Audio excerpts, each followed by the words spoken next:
Атыңыз кім? Сезім. Сезім. Қаншадасың? 6-да. Өскенде кім боласың?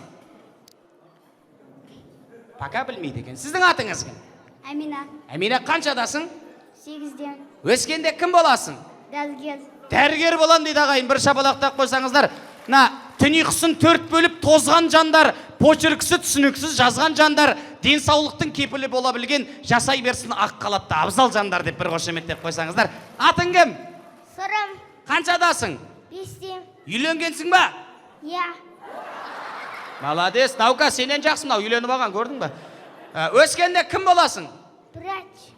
Врач болам дейді, міне бір шапалақтап қойсаңыз, врач болады. Құда балалар, келе қойыңдар, сендерге де приз беріледі. Бар ма? Атың кім? Кәусар. Кәусар, қаншадасың? 8-де. Өскенде кім боласың? Өскенде. Тістен жөз. Тіс жөндеуші болам дейді. Бар ма? Стоматологтар қайда, бір шапалақтап қоймай ма? Міне отыр екен ғой, бәрек. Қай жерде ақша бар екен біледі мына кісі. Стоматолог деген құдай-ау, ең кішкентай кезден бастап нені сақтау керек деген сұраққа барлығы дұрыс жауап бермеп, дұрыс жауабы тісті сақтау керек екен ғой, тісті. Өйткені тіссіз өмір деген, құдай-ау. Атың кім? Жасмин. Қаншадасың? 7-те. Өскенде кім боласың? Дәрігер. Дәрігер болатыннан бәрі врач тұр ғой. Сіздің атыңыз кім? Әсем. Әсем, қаншадасың? 7-тем. Өскенде кім боласың? Мұғалім бол. Мұғалім болам дейді, шапалақтап қойыңыздар. Міне, мұғалім болу оңай емес. Байқа, өйткені қазіргі мұғалімдер директор мен завучты көргенде жекіретін, сайлау сайын дауыс жинап, заборлардан секіретін, ақымақ оқушының кесірінен ата-ананың алдында қадір қасиетін кетіретін, білгенін балаға үйреткен, бір пальтосын 5 жыл үйреткен ұстаздар аман болсыншы деп бір жабалақтап қойсаңыздар қадірмен. Атың кім? Сабина. Қаншадасың? 4-те. Өскенде кім боласың? Магазинші. Магазинші. Ақша бар екен білет. Көрдіңіздер ғой, магазинші болады. Ой, молодец. Сіздің атыңыз кім? Сезім. Қаншадасың? 6. Өскенде кім боласың? Сот. Сот болам дейді. Серьезный мені сот болам дейді. Міне. Сіздің атыңыз кім? Киет. Киет. Қаншадасың? 4-тем. Үйленгенсің ба? Иә дейді. Сіздің атыңыз кім? Айсалу. Өскенде кім боласың? Банк.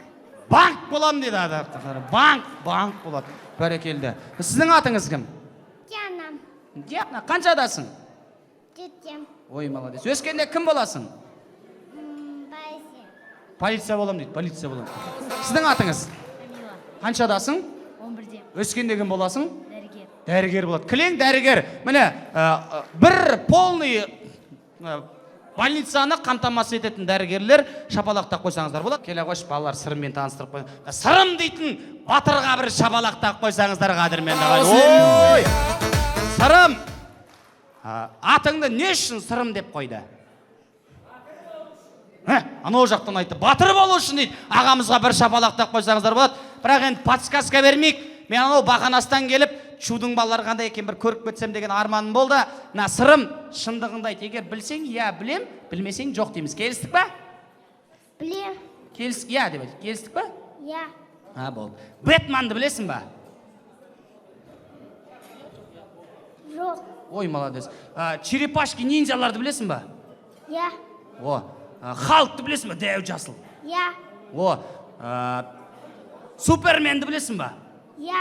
Бәрін білетін бала ғой, бір шапалақтап қойсаңыздар, қадірменді ағай. Ал кеттік ал. Қабанбайды білесің ба? Я. Кім ол? Жоқ. Ей, шындығында айтса, білмесең жоқ деп айт. Бөгенбайды білесің ба?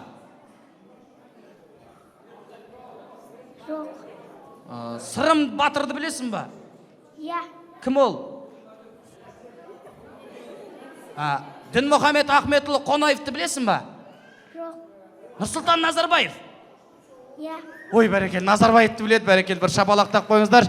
Бірақ күлетін емес, негізі ойланатын жағдай екен. Өйткені бұл жерде сырымның, болмаса мына жерде тұрған бірде-бір баланың кінәсі жоқ. Бұл жерде сырым ренжіме, біздің қазақ дейтін халықтың кінәсі бар.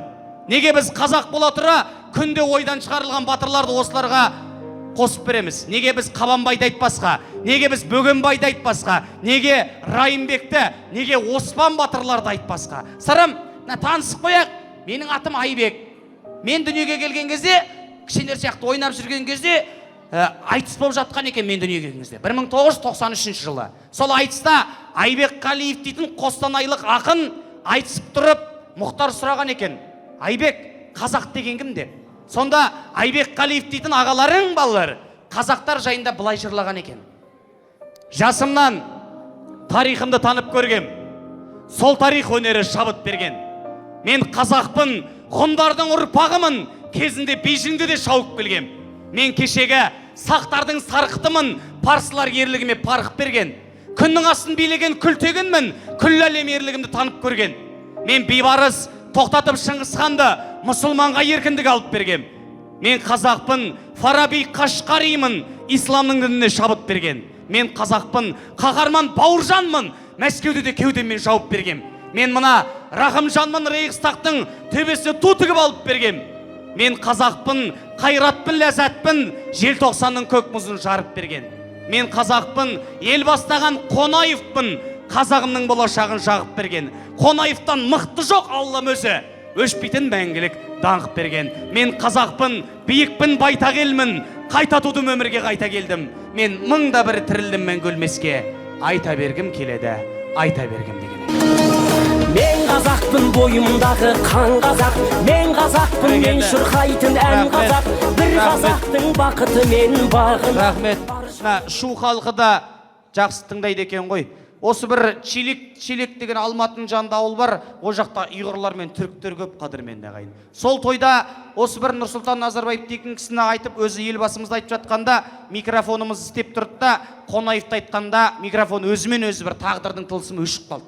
Сонда осылай 300 адамның ортасына шығып, жанды дауыспен айқайлап тұрып айтқанда, сол тойға жиналған 300 адамның барлығы Қонаевтың атын естігенде орындарынан тұрып шапалақ ұрған болатын, қадірменді ағайын. Міне, Қонаевтай сіздердің руларыңыздың, ыстылардың қандай күштілер екенін тағы да бір мәрте дәлелдегені бар. Бір қошеметтеп қойсаңыздар бәрекелді. Енді ортаға шығып алып, қадірменді ағайын, менің балаларыма сабақ үйретіп жатқан қай бала демеңіздер. Мен тек қана қазақ дейтін ұлтты қатты жаныммен жақсы көретін жігіттердің бірімін. Егер артық айтқан болса, айыбым болса, кешіріңіздер, қадірменді ағайындар. Бірақ кез келген тойда бір қазақтың жүрегіне мен қазақпын дегенді ұялатсам, ол мен үшін үлкен бір жеңіс болып табылады. Сондықтан да тойға келіп ішіп жеп кету мақсат емес, қазақылықты, құндылықты сақтай білсек деген ниетпен шығып жүрген жағдайымыз бар. Олай болса, бір қошеметке лайық шығармыз.